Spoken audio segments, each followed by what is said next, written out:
Okay, listen up carefully because what I'm going to reveal here sheds light on every aspect of Meghan's actions during the last half year.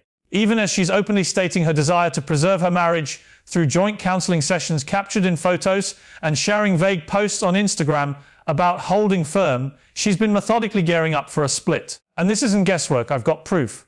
3 family law experts. That's the number of top-tier divorce pros Meghan has discreetly met with in LA starting from August 2024. Not a single one, but 3. And these aren't ordinary legal reps. They're the ones who manage the largest, most vicious and priciest breakups in the state. Laura Wasser took on cases for Angelina Jolie and Kim Kardashian. Samantha Spector secured Nicole Young's $100 million payout from Dr. Dre.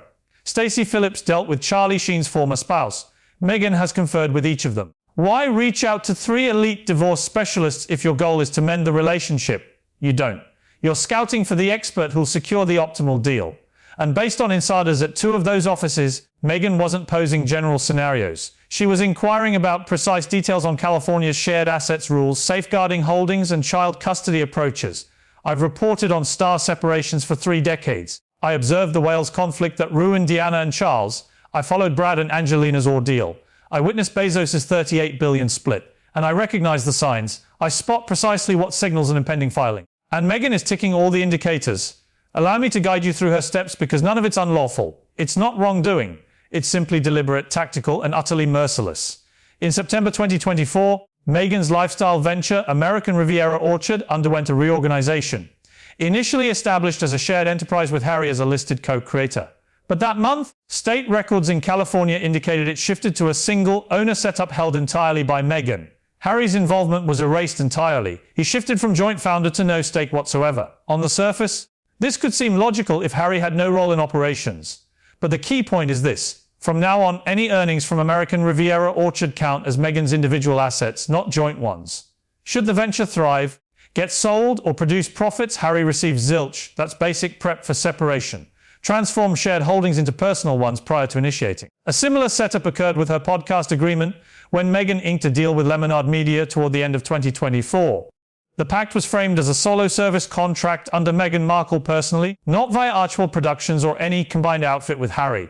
Once more podcast revenues become her exclusive property, Harry can't touch them. Next, consider the trademark submissions. From July through October 2024, Meghan submitted 18 distinct applications, each one solely under her name, not Sussex, not Archewell, just Meghan Markle. She's constructing a framework for her brand after the split, where Harry holds no monetary stake in future creations.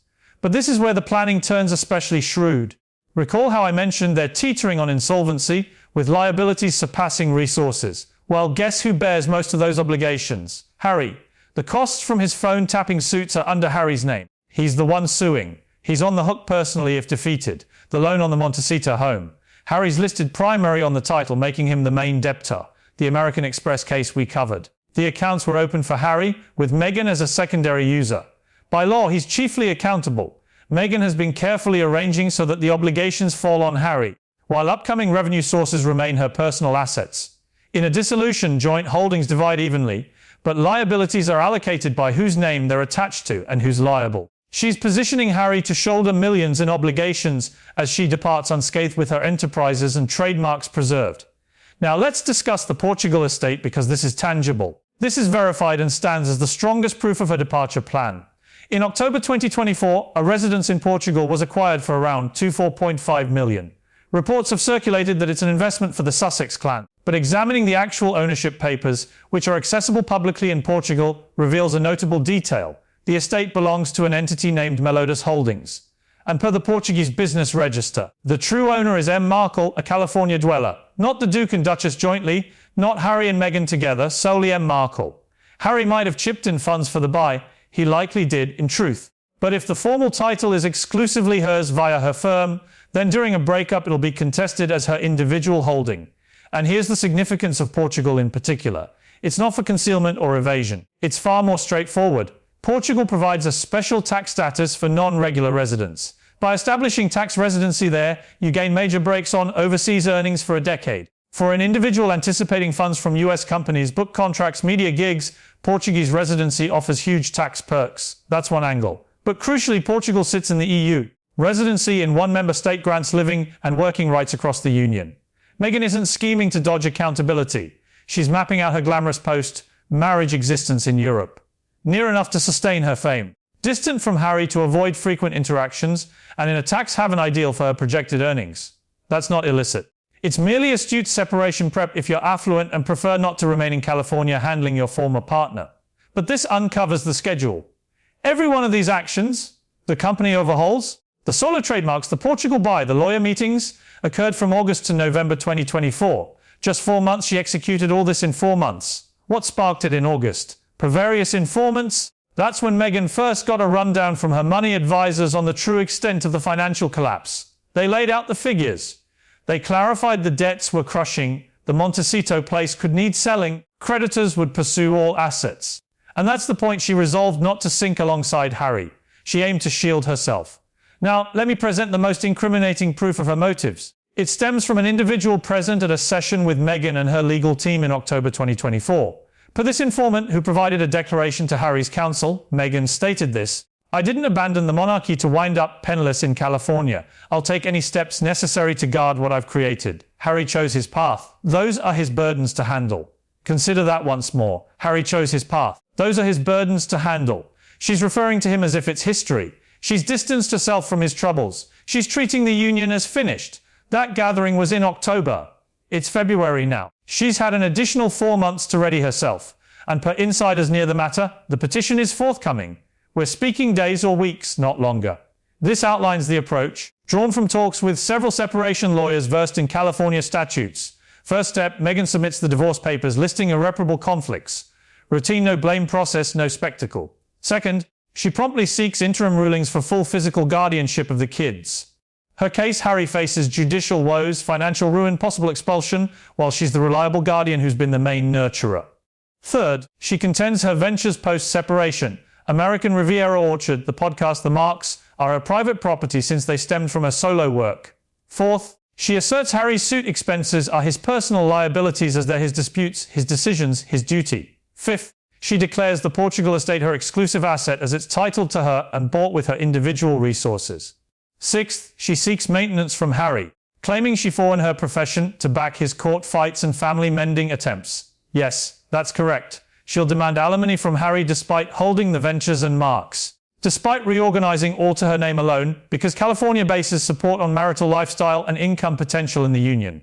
In the union, they resided in a $14 million estate and expended millions yearly. Harry tapped family funds and royal perks. So Meghan will maintain her accustomed lifestyle was lavish and Harry ought to sustain it. Whether Harry is now insolvent or that way of life was viable is irrelevant under state rules. The judge considers the established lifestyle, not its sensibility.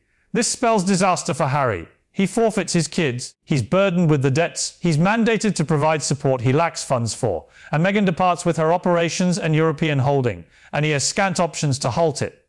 Now, why haven't Harry's advisors geared up for this? Why hasn't he safeguarded himself?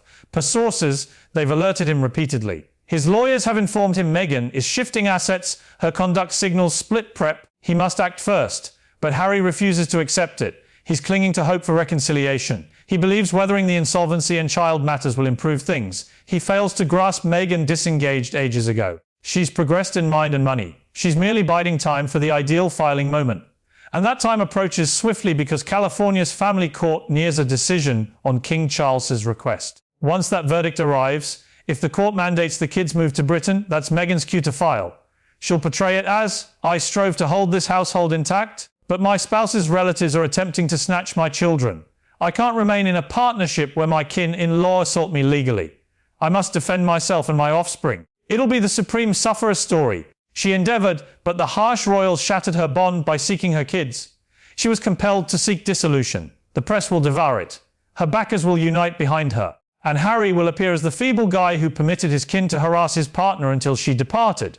But the truth diverges sharply. She's orchestrated this for months.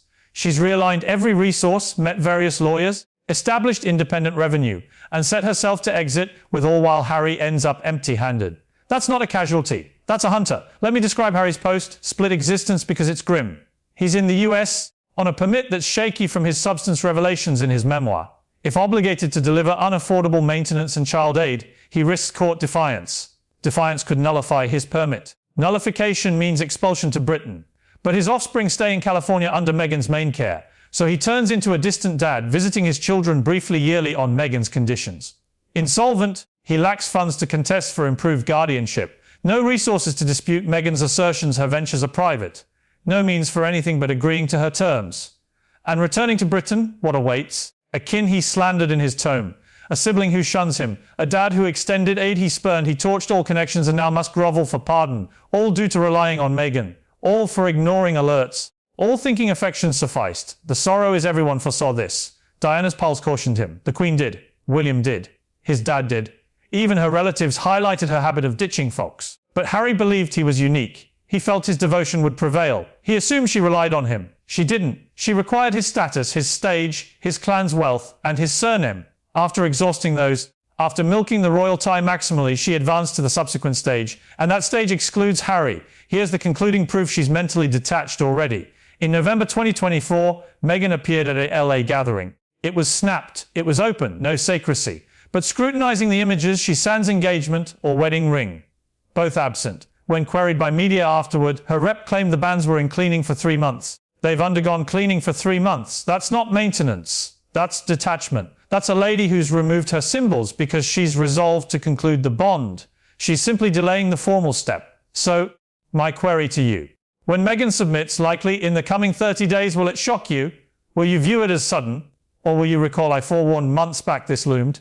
That her every action was groundwork. That she never aimed to rescue the union. She aimed to rescue herself. Share in the comments as I crave knowing if folks discern this, or if they'll swallow her suffer a tale again. Now, you must join immediately because the upcoming clip will disclose Harry's sole avenue to defend himself, and it's extreme.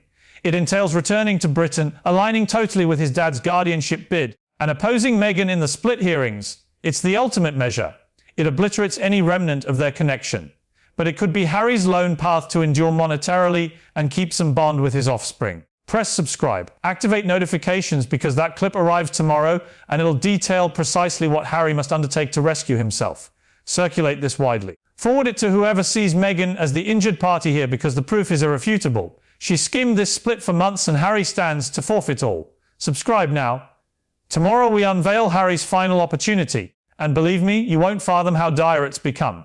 The split approaches. The resources are shifted. And Meghan Markle is about to execute the perfect financial exit strategy while Harry is left with